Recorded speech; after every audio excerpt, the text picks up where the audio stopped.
Hey guys, this is Matt for Creative, and today we're looking at Gardencup again. We have the chicken bacon Cobb. And if you didn't know, you have everything you need for the salad. The salad's here. The little toppings, the dressing, the whatever is all separate.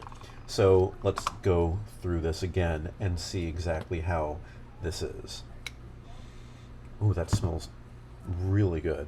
I haven't had anything to eat in a little bit, so I definitely need this. All right, so first off, you do the shake without the dressing because you want this to be able to be shaken freely. It says shake in a circle, but I found just kind of like doing whatever you can possibly do to kind of just like get this in. And again, people were asking, this is recyclable. You can do something with it. You can use it as a jar, but you can recycle this. Or I would say like you should recycle this if you're not going to use this again. So let's just see. All right, we've done that shake, and now we're just going to do this shake here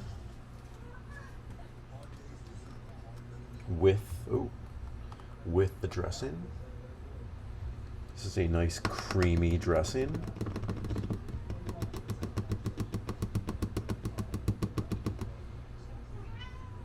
And my cats think that this is like treats or cat food or something. So they're going crazy right now. Oops. All right, so we're gonna shake this again. We're gonna get all the salad dressing everywhere on the inside. I'm gonna get my fork just so we can try this out.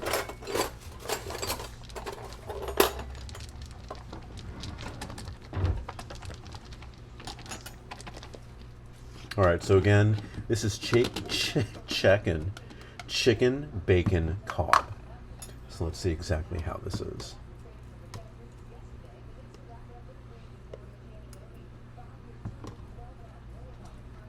Oh yeah, there's the cheese, there's the chicken, there's little pieces of onion.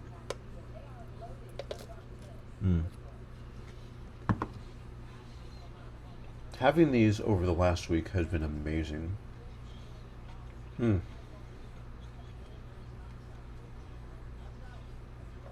Sorry, I know that you guys don't want to hear me chew, but this is exactly what I want right now. And again, you can eat in this, or you can put this in another bowl. You can do whatever you want after. But this has been another flavor. Ooh, that cheese is good. Of Gardencup, chicken bacon Cobb. Nutrition info here. Gluten-free, low-carb, high-protein, made fresh with clean, simple ingredients. It's basically just the salad you can shake. Anyway, guys, if you have any comments or questions, put it in the comments section below. Don't forget I'm on Instagram and Threads at M8B9, creative.ny, creative.reviews for this stuff. And you can email me at creativenyc2024@gmail.com. But thank you so much for watching, guys. I'm going to enjoy my salad, and I will see you next time.